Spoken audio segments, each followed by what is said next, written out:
Dalam sesi saya, ada 2 sesi yang akan menjadi pembahasan kita.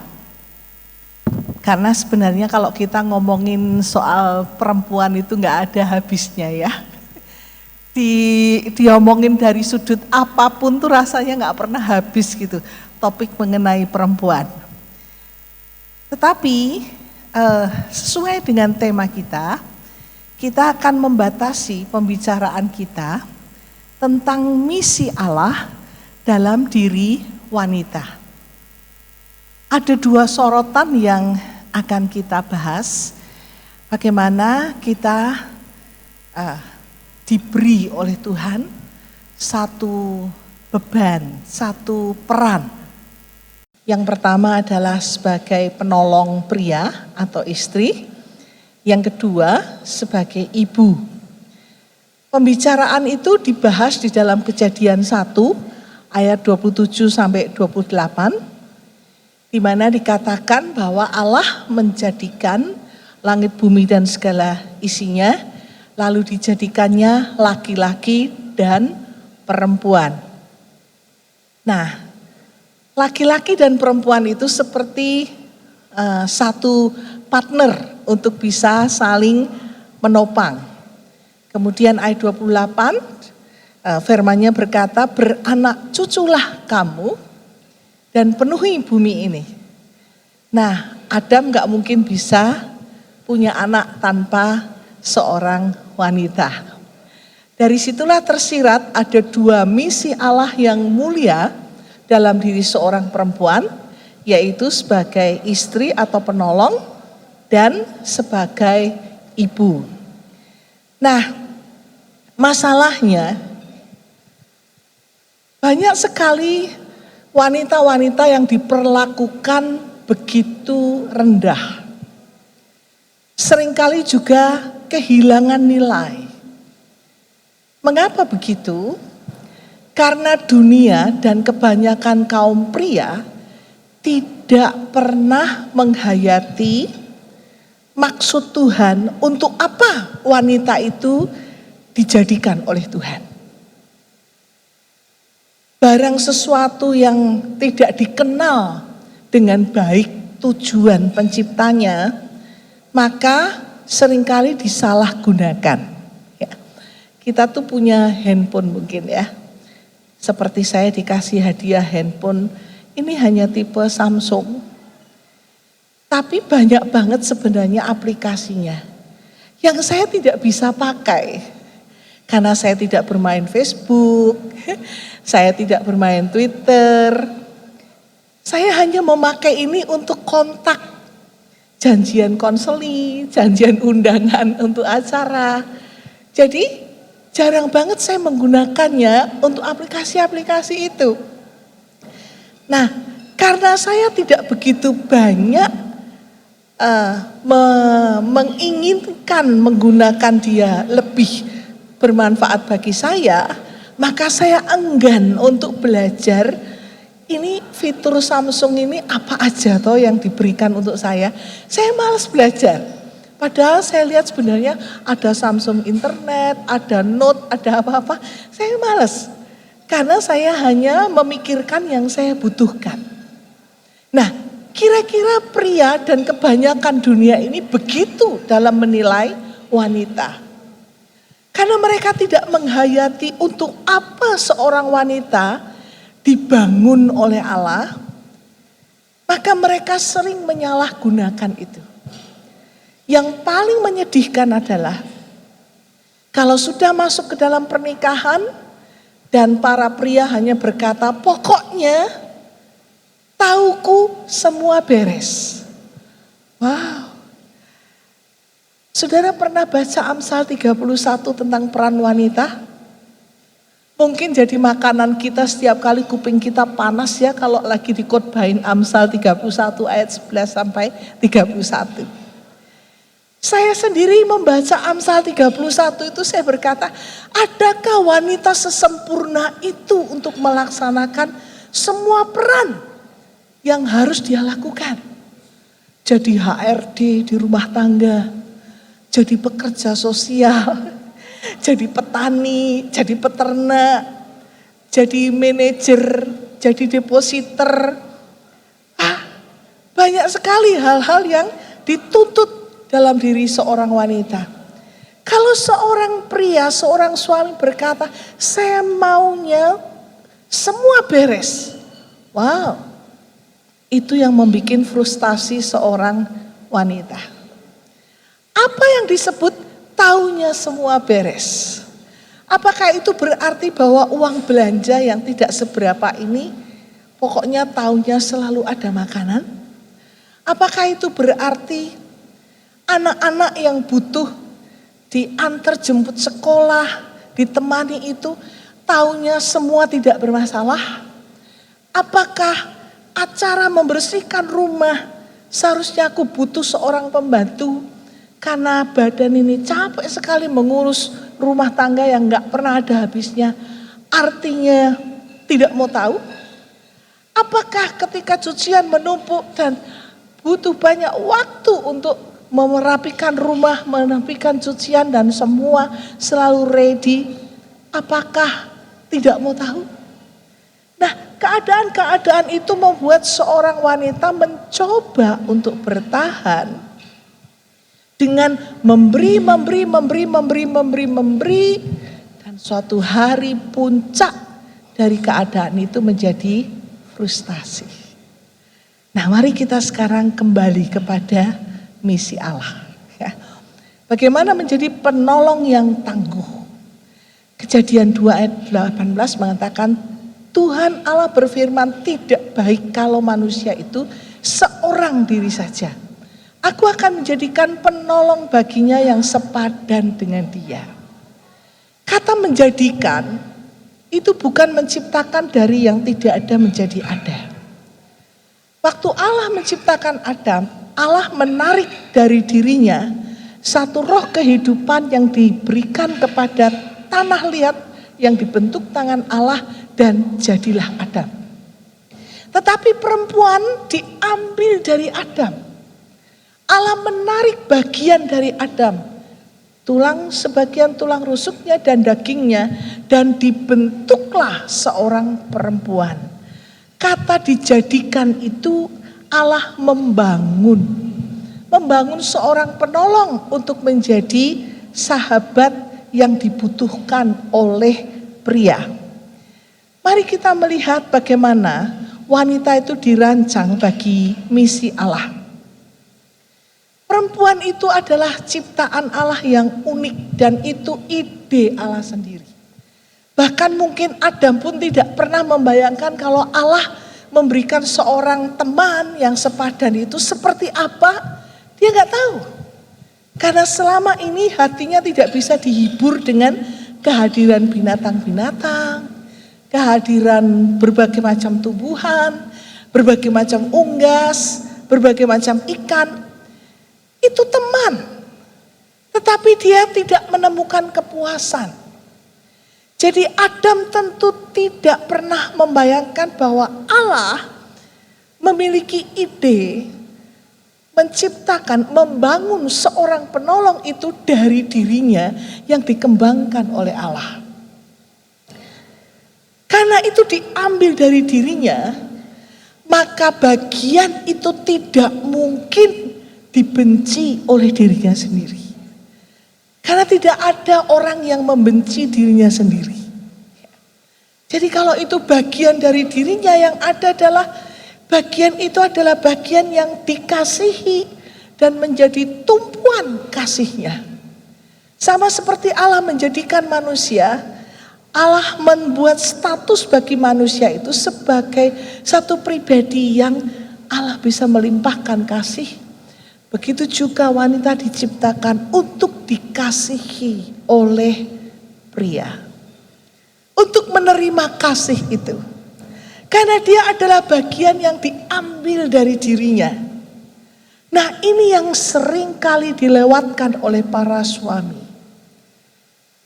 Padahal Tuhan dengan tegas hanya punya satu perintah untuk para suami. Hai suami-suami, kasihilah istrimu dan berkorbanlah untuk dia seperti Kristus berkorban bagi jemaatnya. Nah, banyak pria menganggap mendapatkan istri itu mendapatkan teman untuk membereskan hidupnya. Salah besar. Walaupun memang wanita itu ketika diambil dari diri Adam, Allah sudah memberikan satu kodrat yang luar biasa. Karena dia penolong, dia akan menjadi pribadi yang menjawab kebutuhan Adam. Ya. Menjawab kebutuhan apa? Banyak. Kebutuhan itu bisa kebutuhan batin, kebutuhan satu pengaruh, kebutuhan satu support. Jangan lupa walaupun nampaknya kita ini seorang perempuan, tapi setiap laki-laki yang mau berbagi ide dengan seorang wanita, kalau bisa lebih, saya jadi ikutan ibu lebih dekat. Kalau seorang laki-laki bisa menghayati bagaimana wanita itu menjadi penjawab kebutuhan dia karena dia dikembangkan oleh Allah.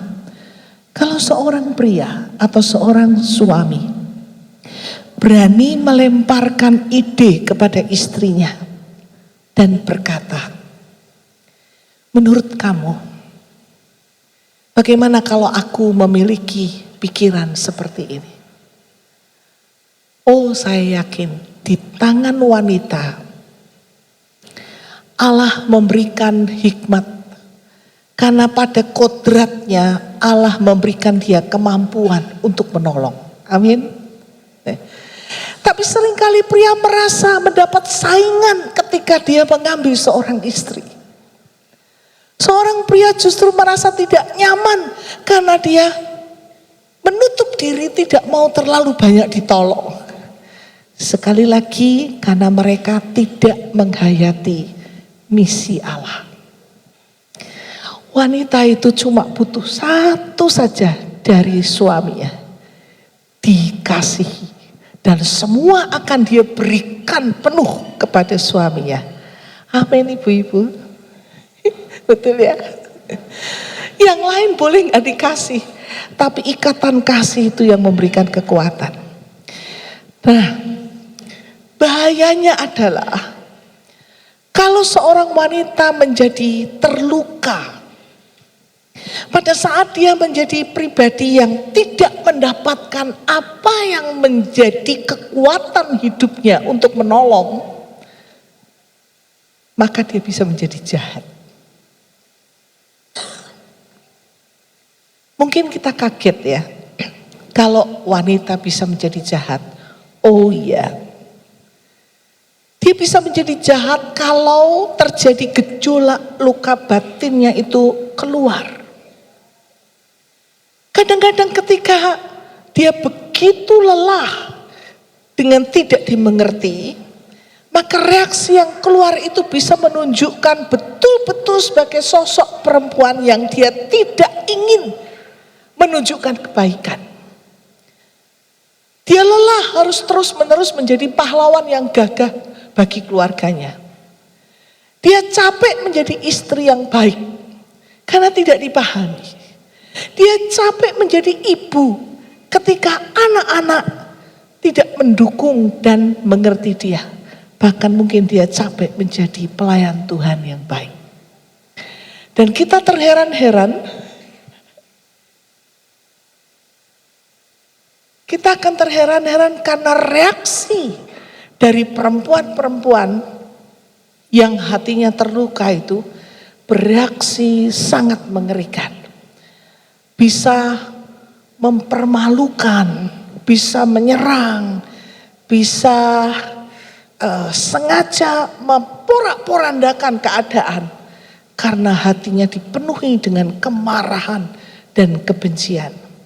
Nah, padahal secara kodrat sebenarnya perempuan itu punya hati yang mulia dan baik. Secara kodrat, karena Allah menjadikan dia seorang penolong. Pasti berhati mulia dan baik. Jadi kalau sampai seorang istri muncul sisi gelap untuk melakukan kejahatan, Kejahatan itu bukan pembunuhan atau apa ya. Kejahatan misalnya mulai curang terhadap keuangan, mulai punya pertemanan diam-diam, mulai punya keinginan untuk mempermalukan dan menyudutkan suami di hadapan keluarga besarnya. Pasti hatinya sedang terluka. Dan kalau itu dibiarkan, maka misi Allah terhambat. Sebab Allah menitipkan seorang pribadi yang hendak ditolong. Dan engkau adalah pribadi yang ditunjuk oleh Allah. Saya mengalami itu. Dalam tahun keempat pernikahan saya sudah terjadi ketidaksetiaan. Dan itu berlanjut sampai 11 tahun. Saya bertahan mungkin karena saya dosen di sebuah STT. Saya hamba Tuhan. Saya melayani, saya menjadi pembicara. Tapi sebenarnya di dalam diri saya yang terdalam itu ada kemarahan yang luar biasa. Dan suatu hari betul-betul meledak. Meledaknya itu bukan kepada suami, tetapi saya marah kepada Tuhan dan mengatakan, Tuhan, kayaknya tidak ada lagi yang perlu dipertahankan. Ya. Dan terjadi ledakan itu, kami betul-betul meluapkan kemarahan itu. Saya hanya meluapkan kemarahan itu dengan diam. Saya ambil silet dan saya mencoba bunuh diri. Pikiran jahat itu muncul setelah sekian lama luka batin itu tidak terobati. Dan itu kesalahan saya sebenarnya. Bukankah Allah itu penyembuh? Bukankah Allah itu tempat di mana kita lapor? Ya Allah, aku sudah melakukan misimu untuk menjadi penolong. Tetapi suamiku lebih suka ditolong wewe gombel. Harusnya kan ngomong gitu ya. Tetapi saya hanya mengunggulkan satu kemarahan-kemarahan. Dan saya tidak pernah membahasnya itu dengan Allah. Saya bertahan dengan kekuatan saya. Hanya untuk menunjukkan bahwa saya orang baik-baik, saya istri baik-baik. Ternyata saya tidak punya kekuatan. Betul? Nah, tahun 2006 itulah terjadi pembaharuan dalam diri saya. Dan saya kenal pemulihan. Dan ketika saya sudah mengobati luka batin saya, Allah berbicara. Kalau aku titip satu jiwa untuk kamu bina supaya dia tetap terselamatkan, kamu mau enggak? Pikiran saya itu, ini mesti satu konseli, ini satu jiwa yang saya perlu bawa dia untuk dewasa di dalam Tuhan. Pikiran saya begitu. Tetapi saya berkata, ya Tuhan, siap. Dan ketika saya berdiam diri, yang terlintas adalah wajah suami saya. Kamu punya tugas membawa dia ke jalan yang benar. Kamu punya tugas untuk membuat dia menyadari apa yang Allah inginkan dalam sebuah keluarga.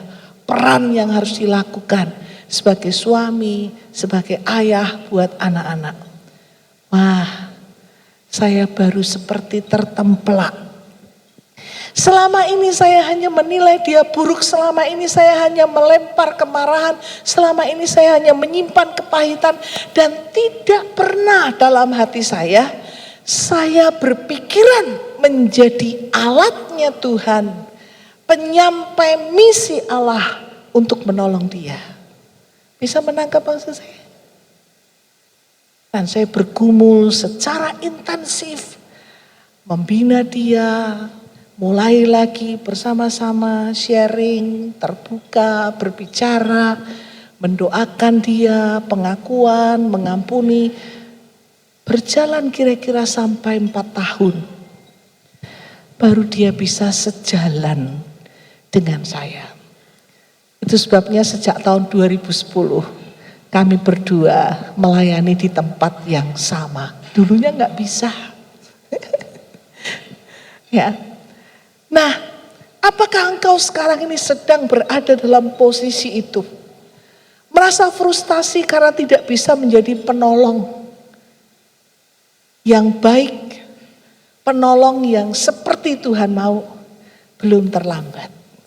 Mari kita kembali kepada apa yang sudah Tuhan tetapkan. Misi Allah yang pertama adalah engkau dan saya penolong bagi pasangan. Apa peran kita dalam menolong? Yang pertama adalah kita menjadi sahabat bagi pasangan kita seumur hidup. Saudara, menjadi sahabat itu lebih dari teman. Kalau kita punya sahabat, kita kenal kelemahan sahabat kita. Saya punya sahabat yang kesulitan untuk berbicara pada permulaan karena dia gagap. Kalau dia mau berbicara mesti baru mulai ngomong. Kalau sudah bicara lancar. Saya berteman dengan dia sejak SD dan terus menjalin pertemanan. Pada saat dia sudah kami SMA dan banyak orang seperti mengganggu dia kalau mau bicara sambil nunggu kemudian dibentak. Nah, saya selalu jadi juru bicara. Dia pengen ngomong apa yang tidak terucap dari mulutnya. Saya bisa ngerti apa yang dia inginkan. Jadi saya akan memulainya lalu dia meneruskan. Nah, seorang sahabat mengetahui kelemahan sahabatnya supaya dia bisa melindungi, mengcover, mengisi kelemahan itu dengan kelebihan yang kita punya. Itu sahabat. Berbeda dengan musuh, saudara. Saudara, musuh akan melihat kelemahan dan titik lemah itu dipakai untuk menjadi titik serangan. Supaya musuh tidak berdaya. Apakah kita sudah menjadi sahabat buat pasangan kita? Atau dalam perjalanan waktu justru ketika kita menemukan kelemahan dari suami kita, maka titik lemah itu menjadi pegangan kita untuk menyerang di bagian itu. Kalau dia sedang bertindak seperti melukai kita. Awas, kita sudah berubah. Melenceng dari misi Allah. Yang seharusnya menjadi sahabat, menjadi musuh. Saya kasih contoh. Sebelum menikah, perempuan ini adalah teman yang baik bagi calon suaminya. Dia tahu suaminya tertekan oleh ulah mamanya yang terlalu dominan. Jadi hampir-hampir dalam setiap ide, setiap keinginan yang akan disampaikan oleh calon suaminya itu selalu di-cut, selalu harus dengar mama. Sebagai pacar dia ngerti banget kondisi yang tertekan itu. Dan dia selalu berdiri sekubu dengan calon suaminya. Bagaimana dia menghibur suaminya, bagaimana dia menguatkan hatinya, mulai memberikan pandangan-pandangan bahwa mamahnya tidak bijak. Tentunya si calon suami senang dong ketemu penolong yang memahami dia, betapa dia sangat tertekan ketika inisiatifnya dimatikan. Ketika seorang perempuan mendominasi hidupnya, dia senang. Lalu menikahlah mereka. Seiring berjalannya waktu, ternyata sang istri mulai tahu dengan benar bahwa suaminya itu memang lambat dan sangat tidak yakin apa yang dia inginkan itu adalah hal yang baik yang perlu diperjuangkan. Ya maklum, sudah berpuluh tahun dia ditekan ibunya sampai dia tidak yakin apakah dia memiliki satu hal yang benar. Ya. Nah, istri tahu itu. Tapi istri mulai jengkel karena support untuk sang suami ini gak pernah ada habisnya. Begitu lagi, begitu lagi, begitu lagi. Menjadi orang yang kurang yakin, menjadi orang yang idenya ngambang. Lama-lama dia tidak sabar dan tidak tekun dan mulailah dia mendominasi suami. Dia memberikan ide yang bagus. Dia seperti memanipulasi dan mendorong suami untuk percaya pada idenya, pada buah pikirannya sebagai hal yang terbaik. Nah, 1-2 kali mungkin tidak terasa. Tetapi yang namanya wanita, 1 kali dikasih kesempatan, masih lihat-lihat. 2 kali dia punya kesempatan, dia mulai merasa menguasai. Dan 3 kali dikasih kesempatan mendominasi, dia lupa diri. Setuju? Itulah wanita. Dan tiba-tiba kehidupan rumah tangga itu menjadi rumah tangga yang persis dialami oleh suami ini di keluarga terdahulu. Di mana mami dominan dan sekarang di rumahku mami juga dominan. Anggap ya. Dan engkau mencetak keluarga yang tetap salah. Misi Allah terhambat. Karena seharusnya sebagai seorang penolong engkau tahu harus melakukan apa. Tapi engkau tidak mau melakukan. Karena perjuangannya panjang. Jadilah keluarga yang tetap tidak utuh. Yang tidak sesuai dengan apa yang Allah mau. Peran kedua. Sebagai penolong,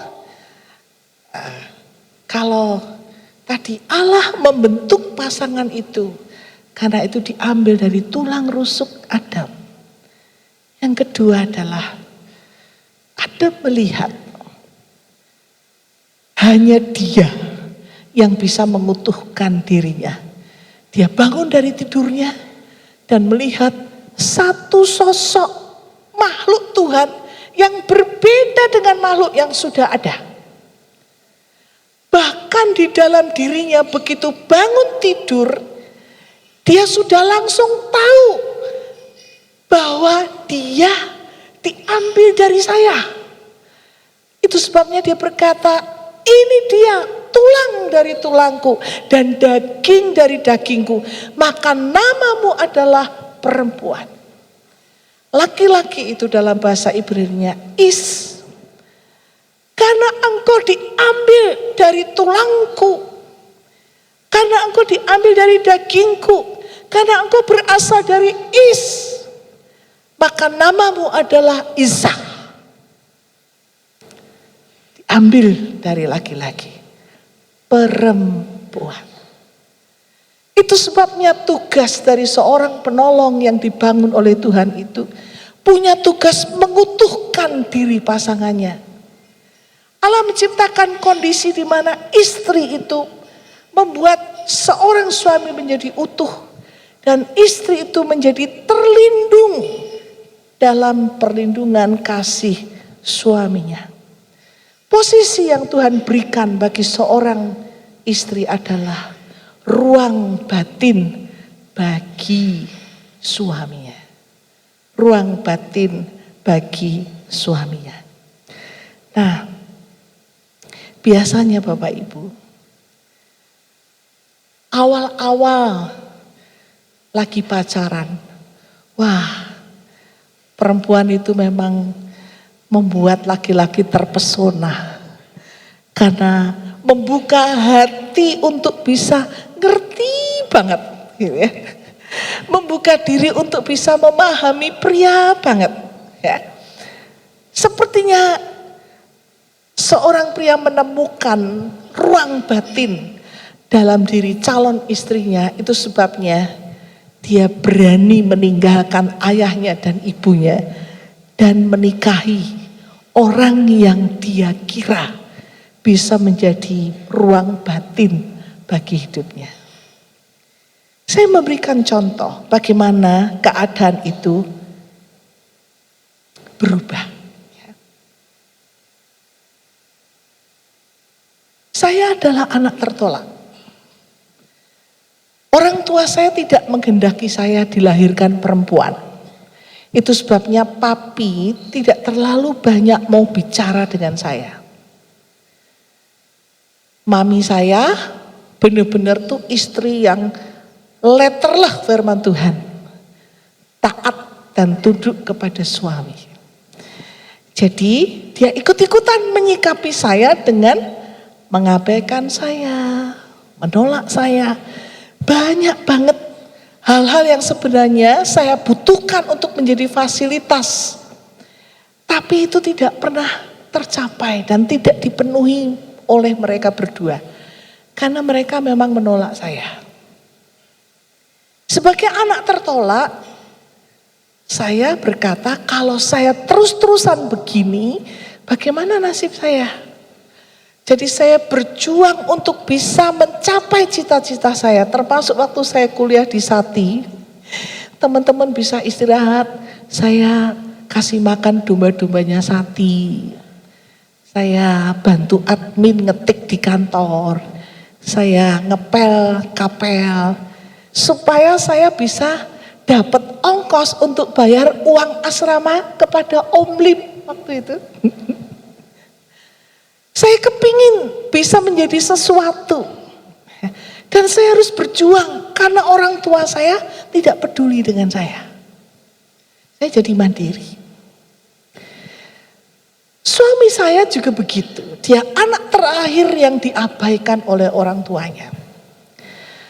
Jadi sejak SMA dia meninggalkan kotanya dan bekerja sambil sekolah SMA. Kemudian dia kuliah sambil beternak ayam untuk bisa mengongkosi kuliahnya.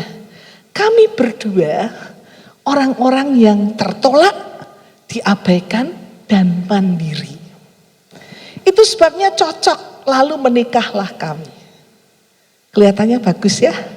Ya, bagus. Tapi dalam perjalanan membangun keluarga, kami punya dunia sendiri-sendiri. Saya punya dunia pelayanan dengan mengajar di STT, dia punya dunia sebagai dokter hewan dan merintis pekerjaan dan berjuang untuk membangun cita-citanya.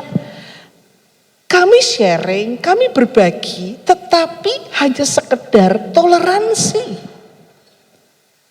Ini duniaku, itu duniamu, aku mandiri, kamu mandiri, kita tidak saling menyusahkan. Itulah prahara yang membuat rumah tangga saya hancur. Karena ternyata kami berdua akhirnya merasa bahwa kebutuhan batin untuk diterima dan dikasihi itu tidak didapatkan walau kami sama-sama senasib. Betul? Betul? Ya. Yang ada adalah tuntutan untuk ngerti, ya inilah kita. Gitu. Saya merasa sepi seperti tidak dikasihi, dia juga merasa sepi seperti diabaikan. Tidak ada bedanya sebelum dan sesudah menikah, kecuali satu rumah. Makan bersama, betul? Itulah awal dari kejatuhan dia ketika seseorang mulai menerima dan mengasihi dia. Tangkap ya? Ya. Karena saya tidak mengutuhkan dia. Dan ketika terjadi dia tidak setia, saya merasa makin tertolak. Betul? Saya makin merasa, oh kamu gak butuh saya. Oke, saya pun juga bisa hidup sendiri tanpa membutuhkan kamu. Betul? Kan sudah lama mandiri. Betul? Dan itu berlangsung 11 tahun. Saya bersyukur Tuhan mengingatkan kami berdua. Dan ternyata sebenarnya ketika saya menjadi orang yang sangat butuh dikasihi dan diterima. Suami saya menjadi orang yang sangat butuh dikasihi dan diterima. Ketika kami memberikan kasih itu, rasanya tuh gak habis-habis gitu. Ya, karena sekarang dia menjadi pengisi saya pengisi hidupnya. Nah, kenapa itu tidak disadari dari awal? Karena tidak menyadari misi Allah, bahwa engkau sebagai wanita mengutuhkan diri pasanganmu dalam hal kebutuhan batin. Yang ketiga, peran itu adalah membangun keintiman. Membangun rumah tangga itu bukan memulai sebuah pernikahan dan dengan segala pernak-pernik pestanya. Tetapi membangun pernikahan itu membangun satu relasi keintiman. Dan keintiman ini bukan keintiman seks. Tetapi keintiman ini lebih kepada menunjuk terikatnya ikatan batin yang kuat oleh ikatan kasih. Dan membangun rumah tangga itu seperti sebuah kesempatan untuk mengerti rahasia menjalin keintiman antara manusia dengan Allah. Efesus 5 ayat 31-32 menggambarkan mengenai ikatan suami istri. Ikatan yang terintegrasi, yang menyatu. Dan seks itu adalah hadiah dari keintiman. Tidak bisa dibalik. Ya. Bukan seks yang mengintimkan kita, tetapi seks itu hadiah keintiman. Apa arti kemudian membuat kita tuh intim dengan suami? Artinya kita mendudukkan pasangan kita adalah orang utama setelah Tuhan. Jadi orang utama dalam hidup kita bukan ayah kita, bukan ibu, bukan anak, bukan sahabat, bukan pelayanan, bukan pekerjaan, tetapi pasangan kita. Dalam ketiga hal ini loh ya. Dalam menjadi sahabat, dalam mengutuhkan, dan dalam keintiman. Banyak orang lebih suka memiliki sahabat lebih akrab dibanding bersahabat dengan pasangannya sendiri. Banyak orang merasa menemukan keutuhan diri karena sebuah organisasi, karena sebuah posisi, karena sebuah kepemimpinan, karena sebuah penyaluran bakat dibanding mengutuhkan pasangannya yang tidak kelihatan kebutuhan itu. Banyak orang lebih intim dengan anak, lebih intim dengan ibu, dengan ayah, dengan sahabat, dengan hamba Tuhan, dengan pelayanan. Sementara dengan suami sendiri tidak bisa intim untuk memahami dia. Nah, itu salah. Kita boleh pelayanan. Kita boleh bekerja mencapai karir tinggi. Tetapi keintiman itu menempatkan suami di atas segalanya. Dia orang utama setelah Tuhan. Bagaimana kalau suami kita itu orang yang menurut kita tidak patut dihargai, tidak patut dihormati karena tidak bijak? Pertanyaan saya, sebelum engkau menikah, engkau tahu nggak kalau dia tidak bijak? Sebelum menikah, engkau tahu nggak kalau dia tidak berhikmat? Kalau dia orang yang amburadul? Kalau engkau tahu, berarti engkau sadar kalau aku menikah dengan dia, misi yang Allah taruh kepada saya adalah membuat orang yang kurang ajar ini, yang gak tahu sopan santun, yang amburadul, yang jelek segalanya, menjadi pribadi yang akan saya angkat dan menjadi terhormat. Tahu gak? Seringkali kita menikah tanpa kita tahu, tanpa kita sadar. Nah, sekarang mungkin udah terlambat.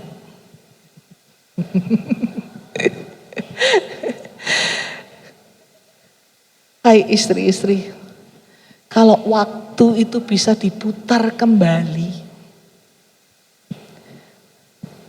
sekian puluh tahun yang lalu, apakah engkau akan menikahi orang yang sama hari ini? Apa jawab Anda?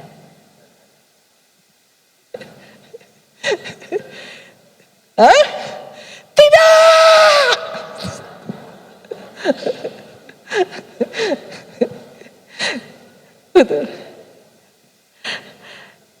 Lalu engkau belum melihatnya, betul? Bahwa peran sebagai seorang istri tidak mudah. Dan sekarang itu menjadi tugas kita menerangkan kepada anak-anak kita.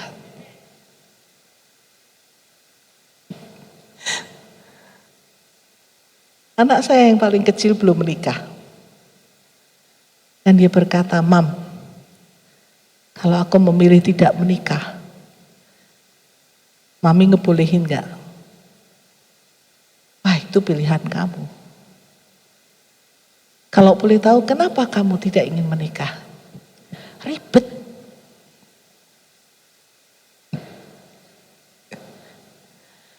Saya mau dengan diri saya sendiri, dengan karier saya sendiri. Masa saya enak-enak tidur, ntar dibangunin suruh melayani suami. Saya kurang tidur karena habis ngoperasi pasien. Harus bangun pagi-pagi siapin sarapan. Saya harus memantau anak-anak saya. Saya harus pusing ketika mereka sakit. Gak maulah ribet kayak begitu. Saya berkata, jangan ngomong begitu dulu, jalani dulu. Nanti kalau kamu sudah punya pacar, kita bicara. Apakah dia mengerti peran menjadi suamimu dan apa peran istri? Anak saya yang kedua 8 tahun pacaran. Saya membina mereka. Kurang 1 bulan menikah, semuanya sudah siap. Calon suaminya memutuskan tidak jadi menikah. Sedih dong? Ya, sedih. Tapi saya berkata kepada anak saya, lebih baik menyadari keadaan itu daripada dalam perjalanan pernikahan mengalami kondisi yang menyakitkan. Saya panggil calon menantu saya mulai membeberkan apa yang Tuhan mau dalam pernikahan. Undangan belum disebar. Saya kasih kalian waktu 1 minggu menyendiri dengan Tuhan. Tidak ada kontak, tidak ada ketemuan, tidak ada WhatsApp. Menyendiri dengan Tuhan. Bertanya, apakah kalian berdua bisa melakukan peran yang Tuhan mau untuk membangun rumah tangga? Seminggu kemudian mereka berdua datang ke saya, ke kami dan bilang, kami siap menikah.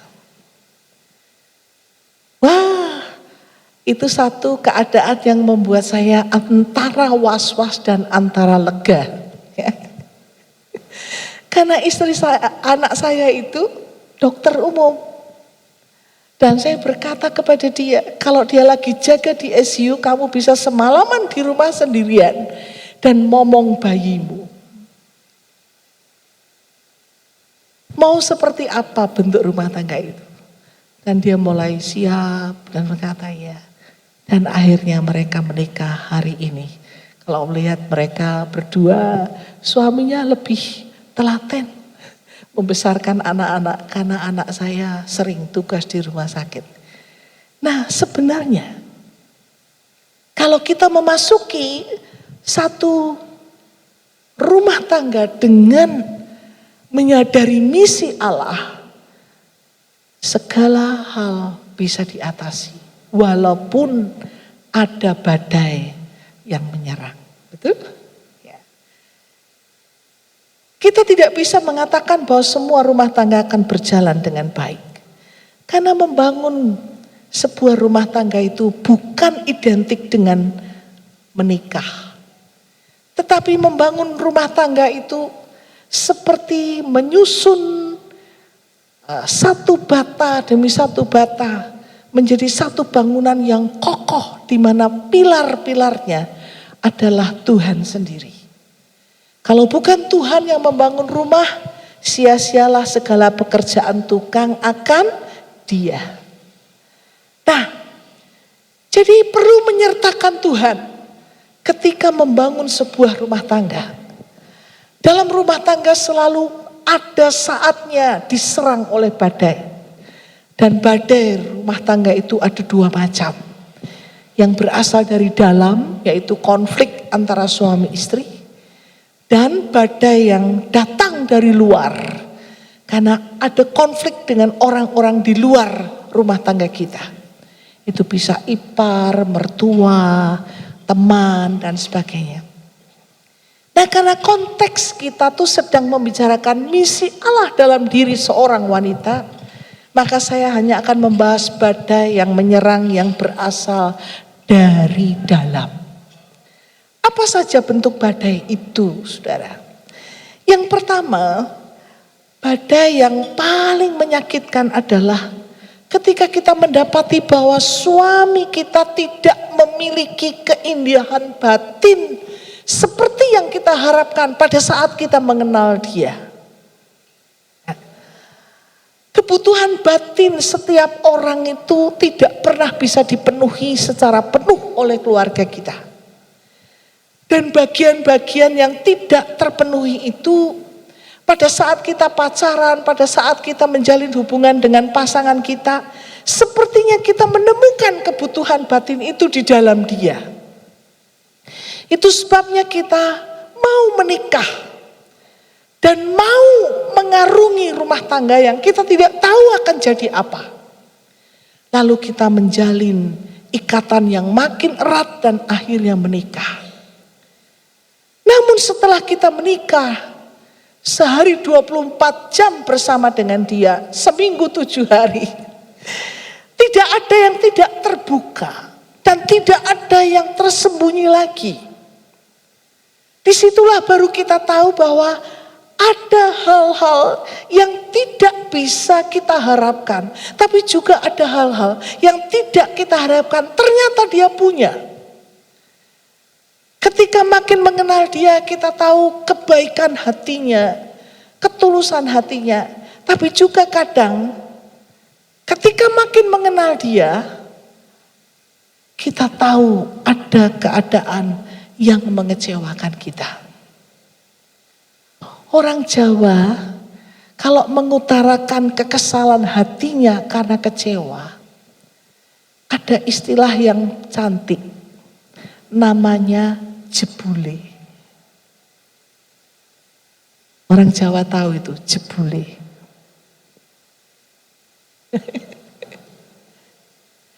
Tak kira wonge apik, jebule jahat.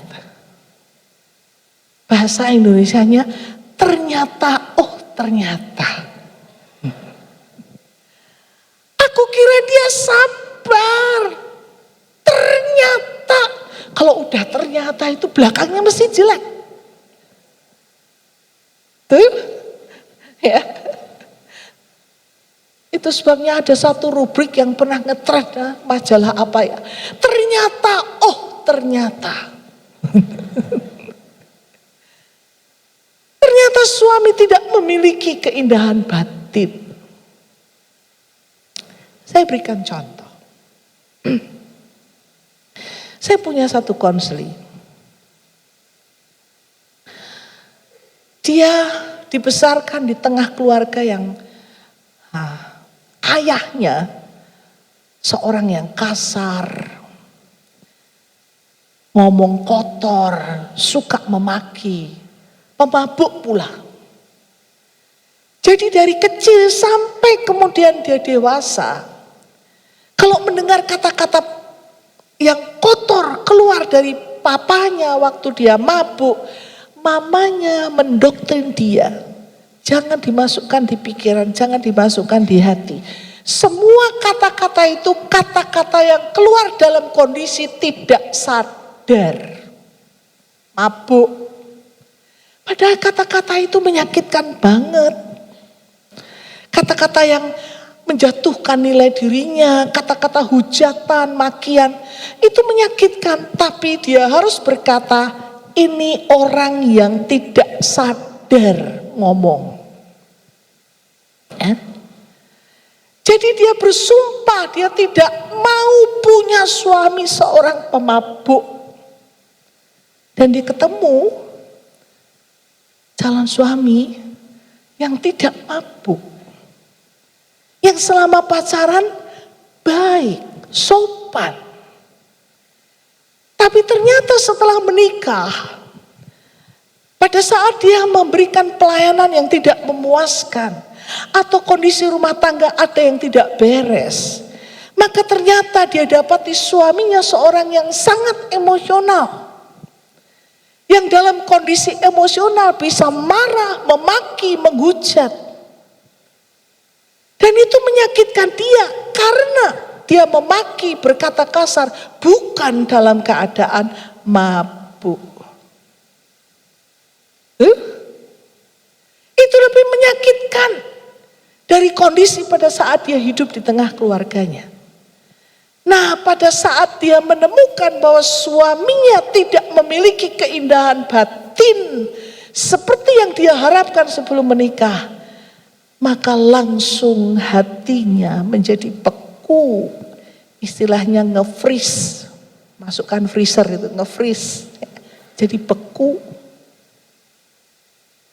Langsung hatinya pengen bercerai dari suaminya. Maksudnya bercerai hati ya, bukan bercerai secara pernikahan. Jijik. Tidak lagi respect. Tidak lagi berharap. Karena dia seperti masuk dari lubang singa, sekarang masuk ke lubang ular. Kalau kemarin mengaum-ngaum menakutkan, sekarang licik. Tuh. Makanya dia bercerai secara hati dengan suaminya. Tidak puas. Karena suaminya ternyata tidak memiliki keindahan batin. Hatinya jadi beku. Menjalankan rumah tangga hanya sebatas kewajiban memikirkan anak-anak. Apakah engkau mengalami badai seperti ini? Oh, kecewa. Karena ternyata pasanganmu tidak seperti yang engkau rindukan dan engkau butuhkan. Badai yang kedua adalah suami yang disfungsi. Kata disfungsi ini saya tidak sedang berbicara seks. Tapi saya sedang berbicara mengenai fungsi seorang suami yang tidak dijalankan. Sehingga istri harus mengambil peran itu. Mengambil tanggung jawabnya, mengambil kewajibannya. Dan dia harus menggantikan apa yang seharusnya menjadi peran suami menjadi perannya dia. Keadaan ini bisa terjadi karena misalnya suami lari dan tidak bertanggung jawab. Atau suami sakit, berkepanjangan dan tidak bisa melakukan tugasnya. Atau suami menjadi begitu egois, tidak mau tahu mengenai kewajibannya. Maka istri harus menggantikan peran itu. Apa yang kemudian terjadi ketika seorang istri harus menggantikan peran suaminya? Yang jelas terjadi adalah si istri memandang rendah suaminya. Tidak bisa benar-benar menaruh hormat. Bahkan tidak memberi kesempatan untuk menanamkan pengaruhnya ke anak-anak. Karena menganggap dia bukan figur yang baik dalam memimpin rumah tangga. Kalaupun dia harus melayani suami, maka pelayanan yang dia lakukan hanya sebatas kewajiban. Kamu bisa memiliki tubuhku, tapi bukan hatiku. Bahkan kadang-kadang secara ekstrim juga tidak mau melayani suami. Kondisi mempunyai suami yang disfungsi ini cukup menekan para istri. Betul-betul menekan. Kadang-kadang gak tega juga menyaksikan seorang istri berjuang begitu panjang. Saya sendiri kadang-kadang sampai tidak bisa memberikan saran apapun. Dia berkata, ibu, suamiku kecelakaan. Dia koma, mati gak mati, hidup gak hidup, gak bisa ngomong, dia hanya bisa melihat. 24 jam harus bersama dia untuk merawat dia. Dalam tahun pertama ada begitu banyak orang yang membantu. Tapi setelah 1 tahun saudara pergi, semua punya kepentingan. Saya hanya bergelut dengan dia dan anak-anak. Persoalannya adalah kalau saya menjadi susternya, kalau saya merawat dia, bagaimana kami bisa hidup? Aku butuh bekerja, aku butuh penghasilan, aku butuh uang untuk masa depan anak-anak. Kalau sekarang ini full saya bekerja dan membesarkan anak-anak. Dan suamiku itu aku serahkan ke tempat perawatan. Aku berdosa enggak sebagai seorang istri? Dan ketika dia diskusikan dengan keluarga besar suaminya, mereka marah. Dan mereka ambil suaminya untuk dirawat mereka sambil mereka menghujat mati-matian sang istri. Saya sedih. Saya pun berkata, susah bagi saya untuk mengatakan sesuatu. Bicaralah dengan Tuhan. Kalau hatimu tidak tertuduh karena ada 2 nyawa yang harus kamu selamatkan, lakukanlah itu. Kalau hatimu tertuduh, minta hikmat Tuhan. Apa yang Tuhan mau? Susahnya dari tahun ke tahun. Dan dia jumpa saya sekali lagi. Sudah tahun ke-5. Suaminya gak mati-mati.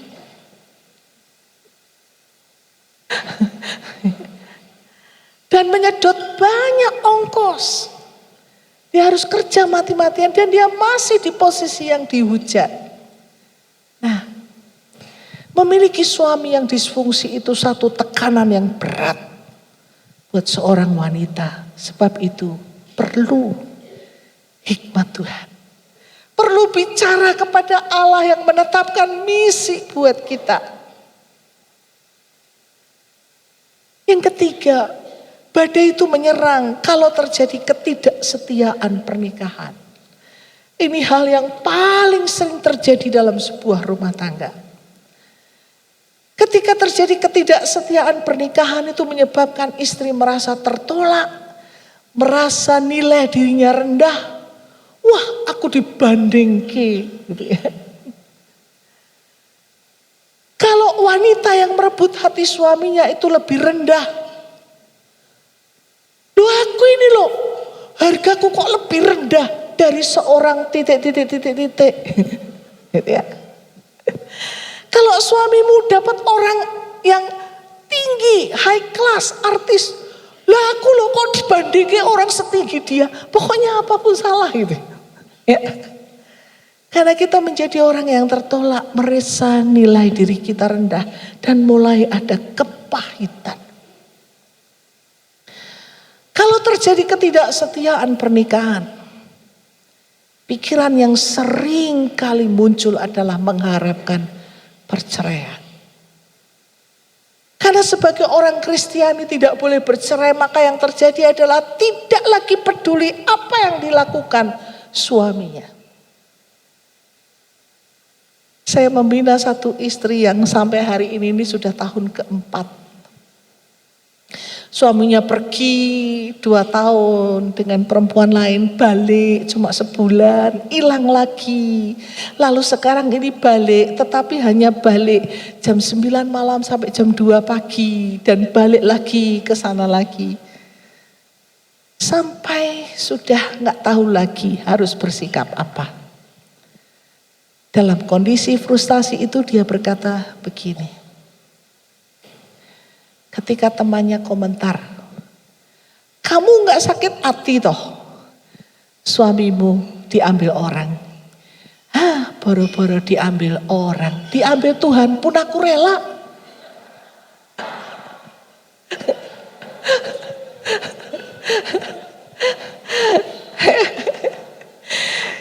Jadi mengharapkan satu perceraian. Betul ya? Yang lebih parah lagi kalau pelarian itu adalah pelarian untuk memiliki TTM. Tahu TTM? Teman tapi mesra. Waduh. Saya gak selingkuh, kami gak pernah sentuhan, kami tahu batas pertemanan. Iya, tapi kamu mesra dengan dia. Kalau hari ini belum di WhatsApp, dunia ini lesu. Bahkan kalau pagi-pagi disapa, halo nih, sehat, wah berseri-seri. Dan itu menjadi satu pertahanan untuk tetap menjalankan rumah tangga. Benar. Bahaya ini kalau benar. Nah itulah badai yang mungkin menyerang. Sebenarnya saya tahu ada begitu banyak istri-istri yang punya TTM. Sayangnya nggak mau ngaku aja. Kalau ada yang tertawa kan berarti ada yang benar ya kan? Berapa kali dalam konseling saya harus memutuskan ikatan batin dengan TTM. Karena sang TTM itulah yang menyebabkan dia masih tetap mau masak buat suami, melayani di ranjang, sabar kepada suami. Karena dia cuma berkata, kamu cuma punya tubuhku, tapi hatiku punya dia.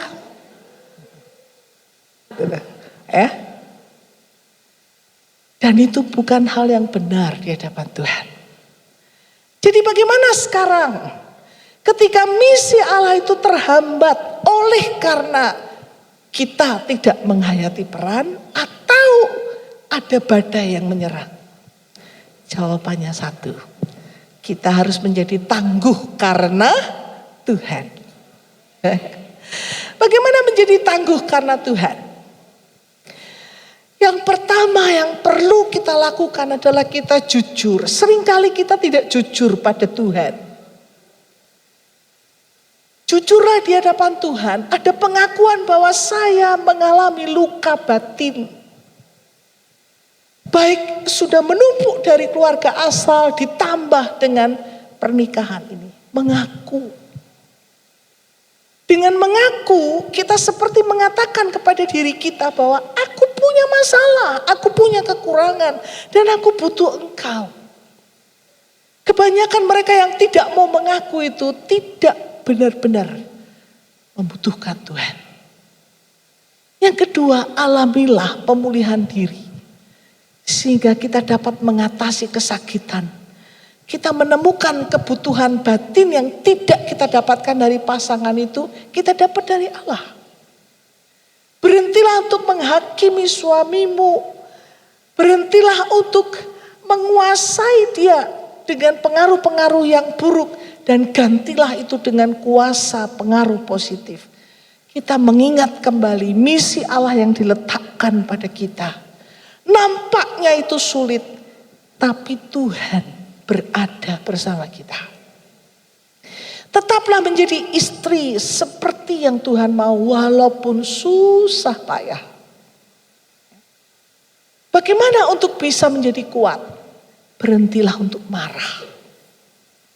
Berhentilah membahas ketidakpuasan hatimu. Topik suami kita itu kalau dibahas mengenai hal-hal yang tidak memuaskan itu banyak.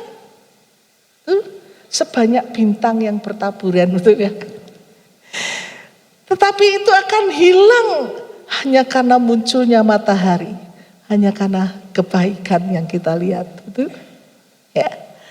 Bagaimanapun itu sudah menjadi pilihan kita untuk menikah dengan dia. Jadi berhenti untuk marah, lepaskan pengampunan dan lepaskan dari mekanisme diri yang kamu anggap benar. Ya, semua cara-cara di luar Tuhan itu tidak benar. Nah, sebagai konklusi, ibu-ibu, wanita itu diciptakan dalam ide Allah. Misi Allah yang menjadikannya sebagai penolong, pasti karena Allah melihat kekuatan dan ketangguhan yang kita miliki. Betul? Allah menciptakan dengan ketangguhan itu. Waspadailah serangan badai. Dapatkan kekuatan dan sumber pembaruan dari Allah untuk kembali melaksanakan misinya. Amin. Amin. Tuhan menolong kita. Ya. Mari kita masuk di dalam doa. Saya ingin mengajak saudara menyanyikan satu buah lagu. Ku di tanganmu, ku di hatimu. Ya. Kita ini ada di hati Allah, ada dalam rencana Allah. Dan yakinlah bahwa Allah ada dan berpihak kepada kita. Kalau saat ini saudara mengalami kondisi sangat terpukul dan tidak tahu lagi bagaimana menyikapi suami. Kalau kita sedang merasa sangat tertekan dengan posisi kita, ayo datang kepada Tuhan. Ku di tanganmu, ku di hatimu, di pikiranmu, di rencanamu, tak pernah ku sendiri. Ku di tanganmu, ku di hatimu,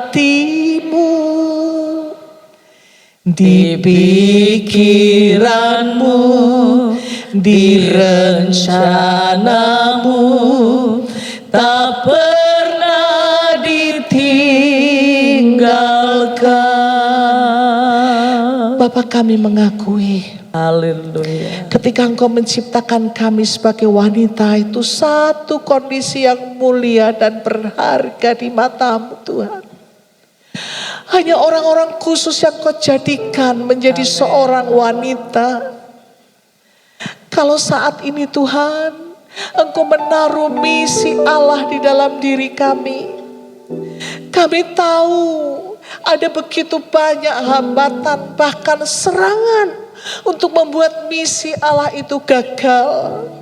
Tetapi pagi ini kami diberi satu kebangkitan bahwa mission is possible. Misi Allah itu mungkin terjadi walaupun mungkin rumah tangga kami sangat berantakan saat ini.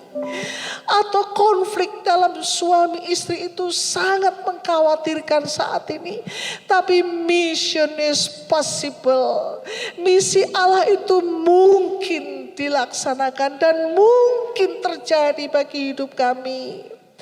Oh Bapak, saya berdoa untuk setiap istri yang saat ini sedang berada dalam konflik yang sangat, berada dalam beban yang berat, berada dalam keadaan yang membuat dia frustasi dan hampir putus asa.